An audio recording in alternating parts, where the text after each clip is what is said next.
El Centro Cultural Tijuana, organismo de la Secretaría de Cultura del Gobierno de México, les da a todos ustedes la más cordial bienvenida en esta sesión de Zoom en que estamos reuniendo a dos escritoras de nueva trascendencia, de importancia vigente, con quienes queremos platicar. Estamos dentro de la Semana de la Dramaturgia en el SECUT y queremos darle prioridad a las autoras que han consagrado su trabajo a este ámbito y a este género. Para iniciar, vamos a darle la bienvenida a Isabel Quirós, que es ganadora del Premio Nacional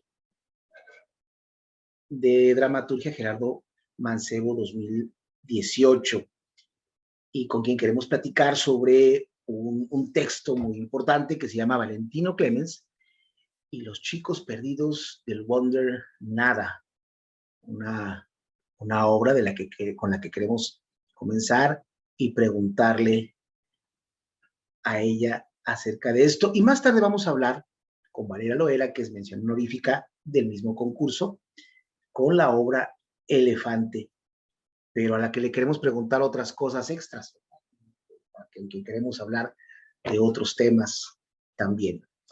Isabel, cuéntanos de este título tan sugerente con cierto nivel de misterio. Platícanos algo. Hola, ¿qué tal? Valentino Clemens y los chicos perdidos de Wonder Nada. Sí, eso que, bueno, intentaba yo que la historia sucede en un lugar, en un punto geográfico, es el apodo que los personajes le dan a su ciudad, porque es una ciudad que por su eslogan tendría que ser una ciudad que da flores, que cuida a sus hijos. Y un poco pensando en esta ciudad, en estos lugares de la literatura, ¿no? Como Wonderland, o precisamente el referente también va a el Nunca Jamás, ¿no? De Peter Pan.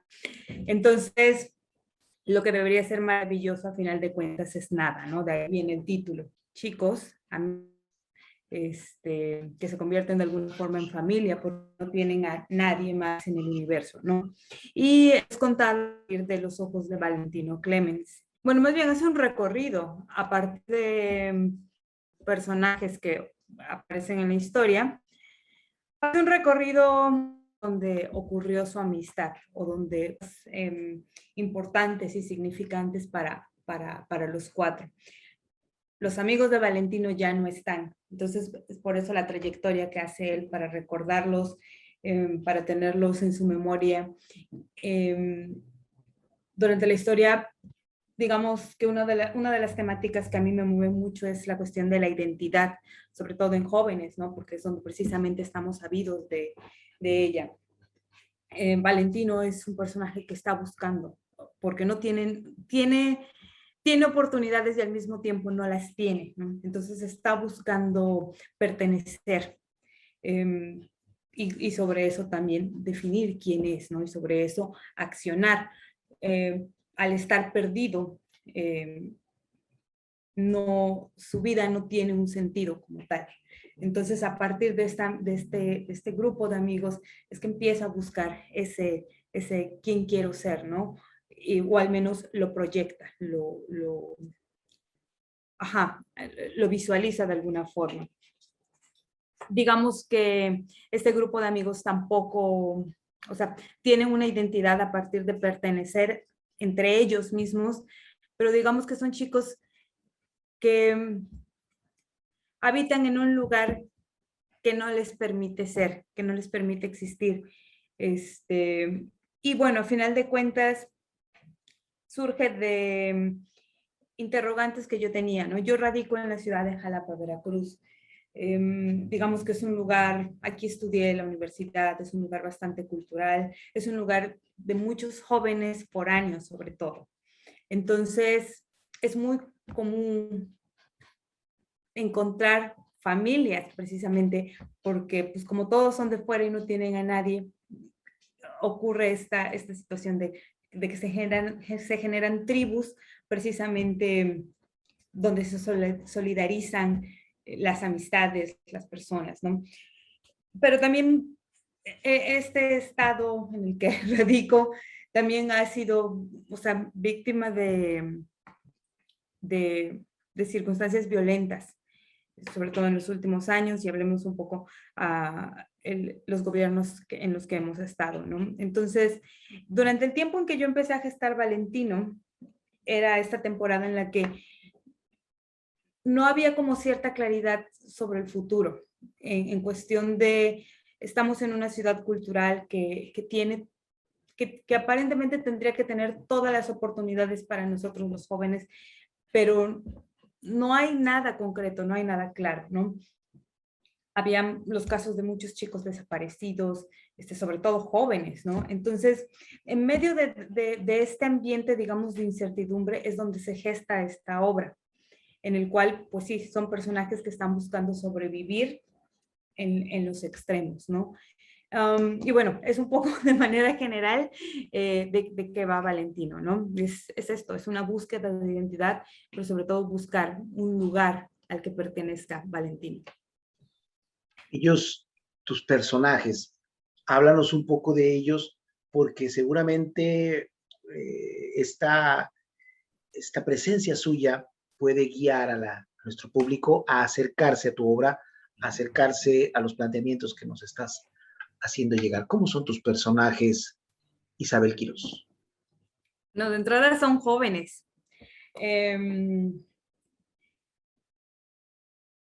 Están en todo el tiempo, están buscando sobrevivir, buscando hacer algo, ¿no? También son una proyección muy, muy gráfica de mi entorno, ¿no? De mis propias amistades, ¿no?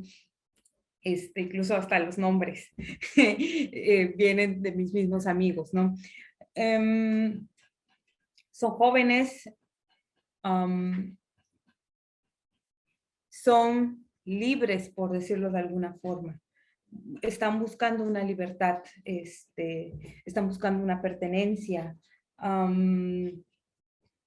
saben en dónde están ubicados, saben qué es lo que hay alrededor, saben que no hay oportunidades, pero aún así, digamos, tienen un espíritu de querer vivir, de querer, bueno, al final de cuentas creo que es un sentido joven, ¿no? O sea, el querer vivir, querer comerte el mundo, querer lograr lo imposible, aunque el mismo contexto en el que estás no te lo permita, ¿no? En algún momento platicaba sobre este texto con una persona y me decía, es que, o sea, los personajes parece que en el contexto en el que estamos es muy común decir, ay, ¿por qué no triunfa? ¿Por qué no logra el éxito? Si es de querer es poder, ¿no? Es decir, sí, pero también hay que tener en cuenta en el contexto en el que están, ¿no? Estos personajes son marginados. Mis personajes en general, y eso es algo que a mí personalmente busco, ¿no? En mis textos dramáticos, es darle voz a personajes que en la vida diaria no la tienen. Los marginados, ¿no? Los perdedores. Claro, no que sean perdedores porque, o sea, por el significado de la palabra, sino porque en la vida diaria en la que vivimos son los personajes que están allá abajo, que están olvidados, ¿no? Entonces, a ese grupo es al que pertenecen estos personajes. Y que, bueno, el texto, y eso es algo que me pasó a decir, está escrito a partir de la voz de Valentino, o sea, aparentemente es una primera persona la que está hablando, y de ahí se van desprendiendo todos los personajes. Y algo que es como parte de mi búsqueda, o que desde Valentino también la empecé como a definir, es el uso de la música, de las canciones, como parte también de la definición de lo que es un personaje, ¿no? Yo creo que como personas todos tenemos un soundtrack, o sonamos a algo, ¿no? Yo, bueno, siempre así lo veo, ¿no? Y entonces la música está en función de expresar lo que ya las palabras ya no alcanzan, ¿no? Y en este caso, y es algo que a mí me gusta mucho de la música, yo creo que todos tenemos una canción o un sonido que es el que está aquí adentro, ¿no? y es como esa parte, como está dentro, es muy probablemente algo que los demás no conocen, ¿no? Somos alguien distinto en la oscuridad a lo que nos ven por fuera en las calles, ¿no? Entonces, en este texto está marcada, digamos, la propuesta a musicalizar, o sea, las canciones. Entonces, Valentino todo el tiempo está cantando también, cantándole a sus amigos, ¿no? Y cantándole sobre todo como todos los seres de Wonder Nada que no tienen voz, ¿no? Entonces, bueno, digamos que también está en función de construir a los demás personajes, todos los personajes cantan, y eso refleja un poco como, digamos, el contexto en el que estoy, ese contexto juvenil, digamos, hasta cierto punto bohemio, ¿no? Pero Ese, marginado también. ese tema de la autora vivencial nos lleva a hacerte algunas preguntas. ¿Cuáles son tus músicos de cabecera? ¿Cuáles son las canciones que están en este libro que escuchan Valentino y sus amigos? Háblanos un poco de esa música, porque seguramente a quien le guste lo que vayas a exponer o quien quiera saber más de ello, se va a acercar. Háblanos un poco de eso. Bueno, yo soy bien oldies. A mí, mi ídolo, de hecho yo tengo un grupo de teatro que se llama Teatro Glam and Roll, precisamente porque trabajo con la música y con la música también como este elemento que construye a un personaje y que lo revela en su intimidad, ¿no? Entonces, para mí eso es el glam, en estos personajes que no tienen brillo, ese momento en el que escuchan esa melodía que los identifica o que cantan, ese es el brillo que puede tener la vida de cualquier persona, ¿no? Entonces, como amante del glam, mi ídolo supremo es Mark Bolan, cantante, quien fuera cantante de T-Rex, ¿no? En los 70s. Este texto tiene,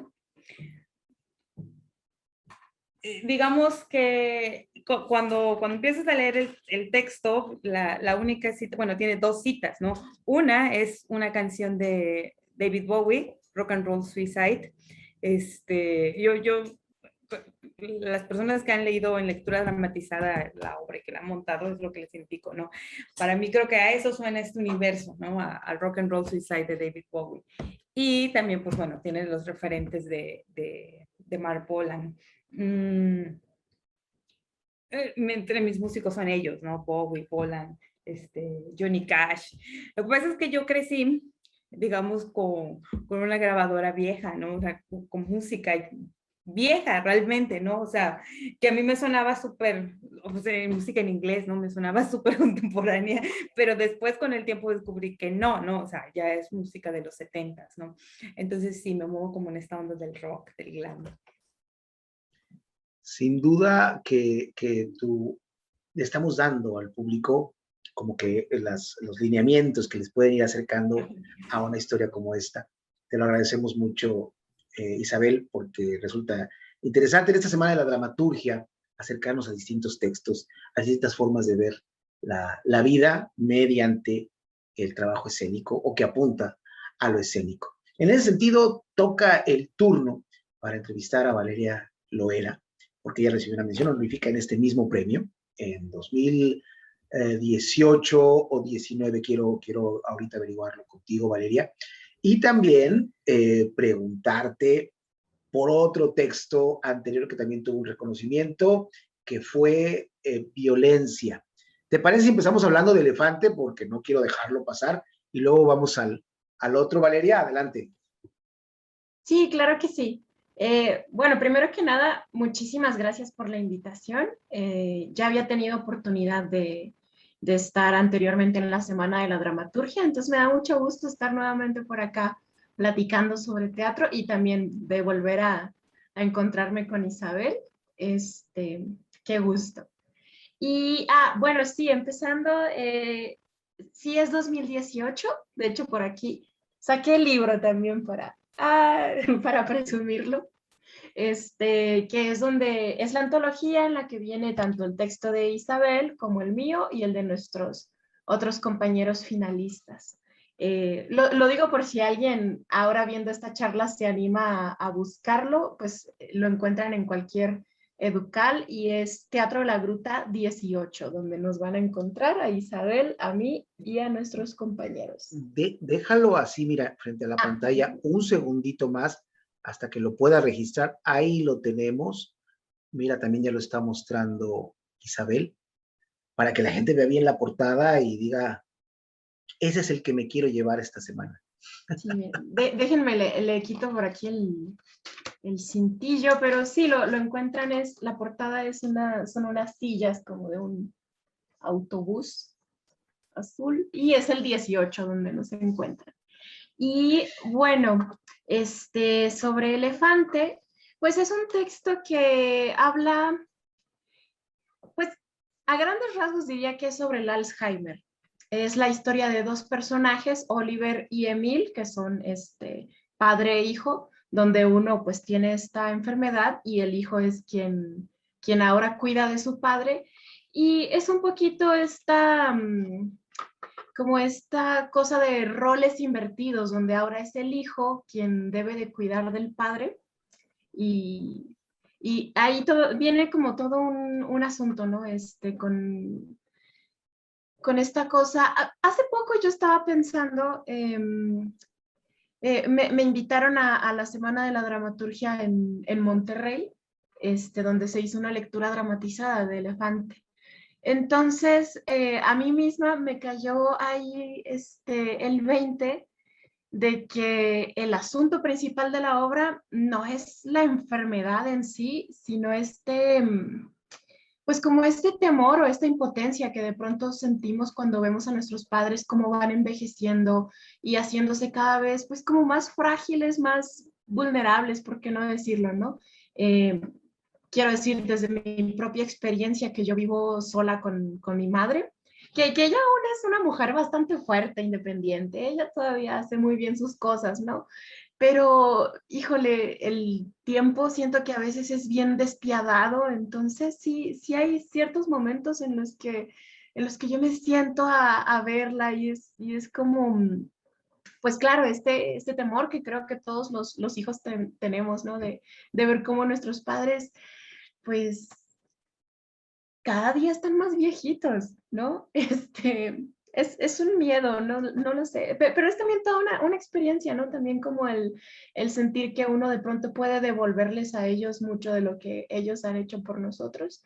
Entonces, pues de esto va Elefante, creo que es una historia como muy tierna y dura, de este hijo y de este padre que pasan por estos procesos.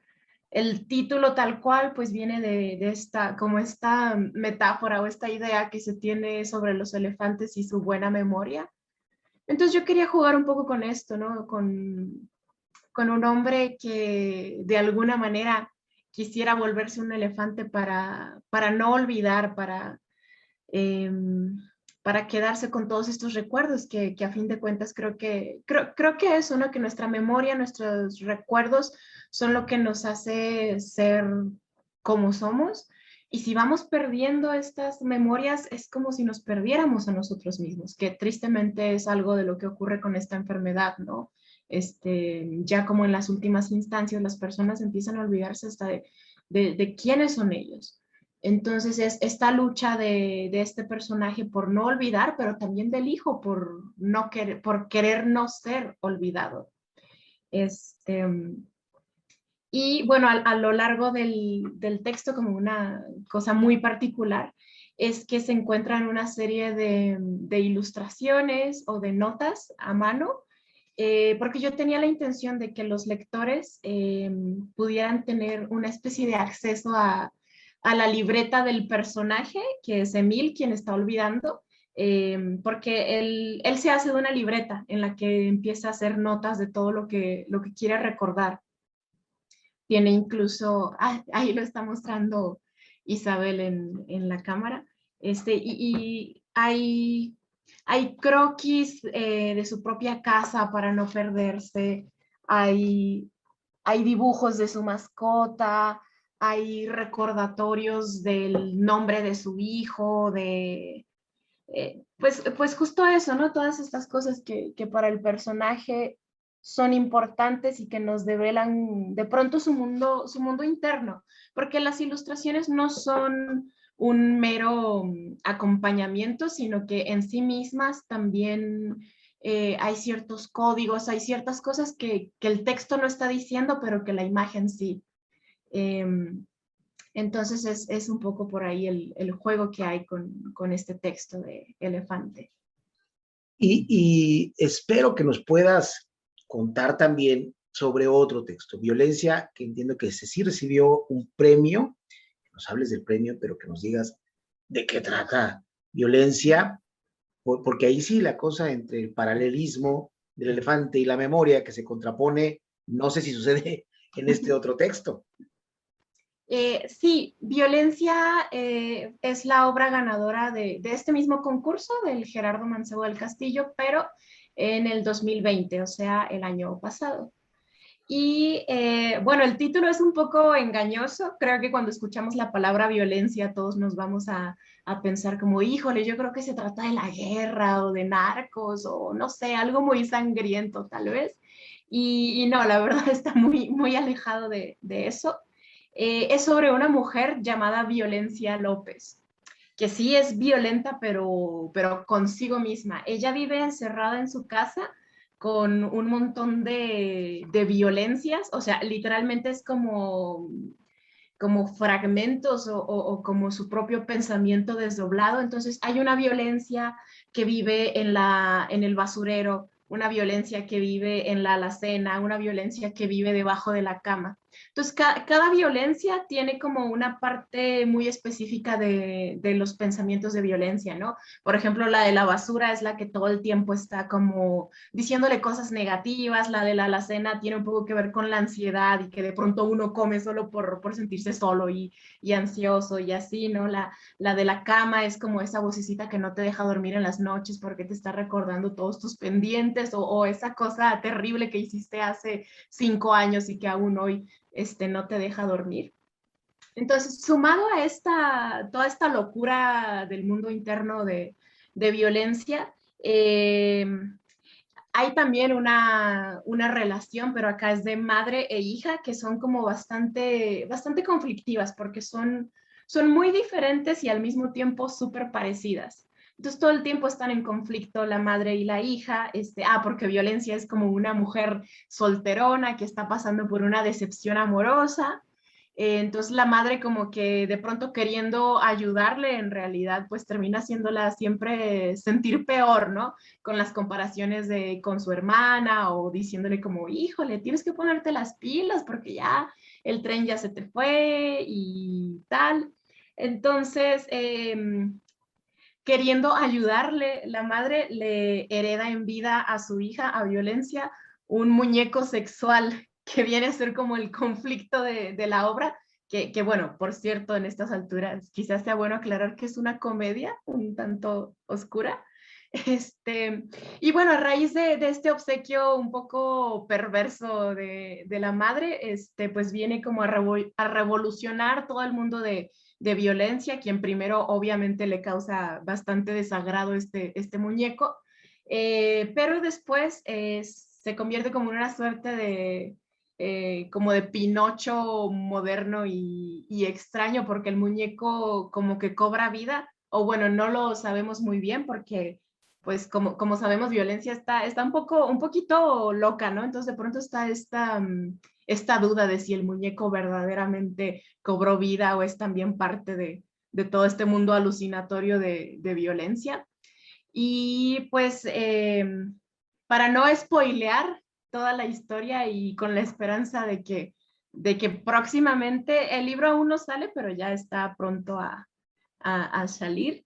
Entonces, ojalá también la gente quiera por ahí adquirirlo y leerlo.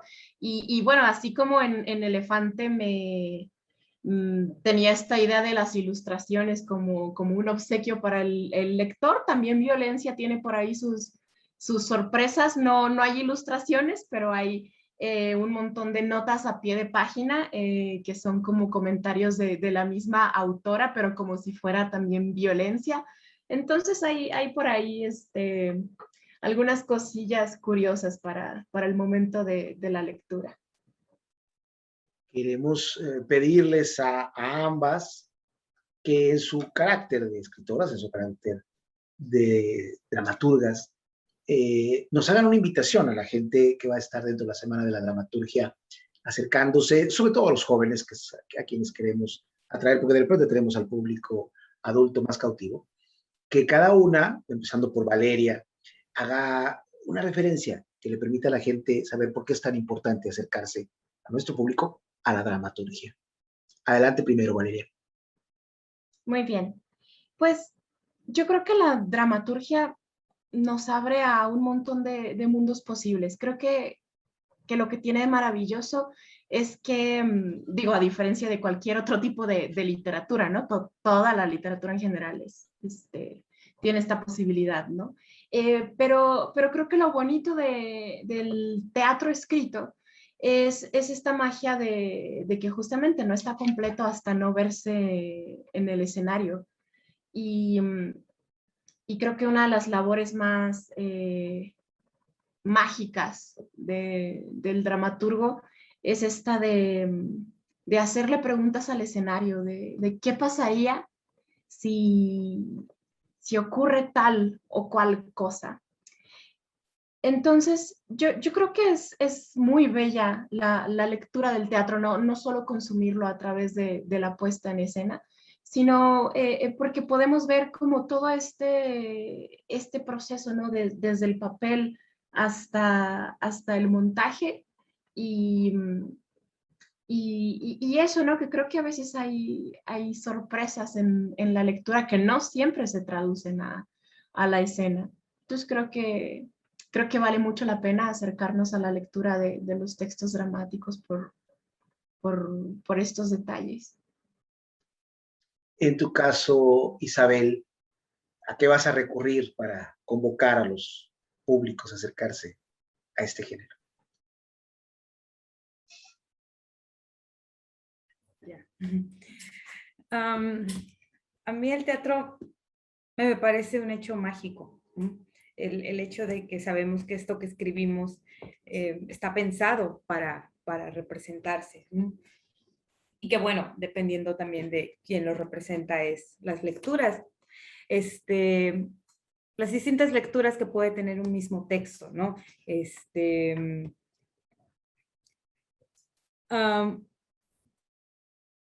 Pienso también en...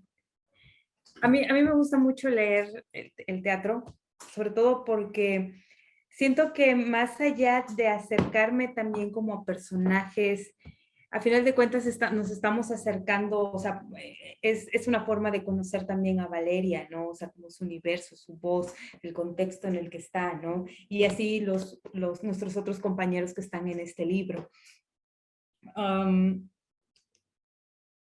Cada texto dramático creo que es diferente, porque responde como a algo que está ahí guardado dentro del autor.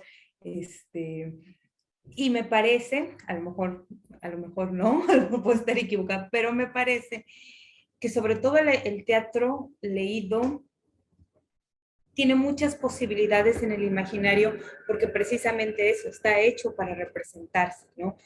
Por eso es que puede tener tantas lecturas, a diferencia de otras literaturas que son como muy específicos, que los lugares cumplen con ciertas descripciones, los personajes cumplen también como con ciertos parámetros, ¿no?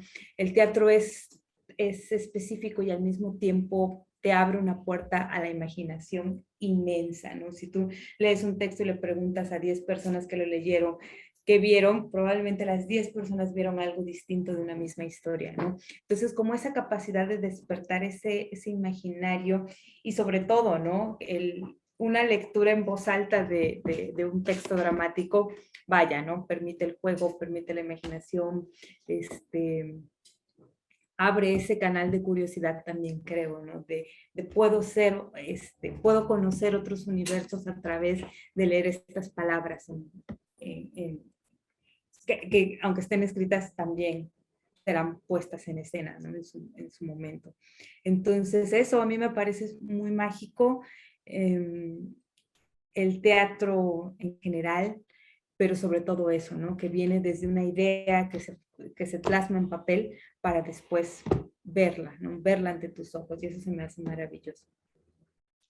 El Centro Cultural Tijuana agradece la presencia de Valeria Loera e Isabel Quiroz, ambas ganadoras del Premio Nacional de Dramaturgia Gerardo Mancebo en distintos años, en distintas ocasiones. Muchísimas gracias por participar en esta semana de la dramaturgia del Centro Cultural Tijuana. Gracias. Gracias. Muchas gracias.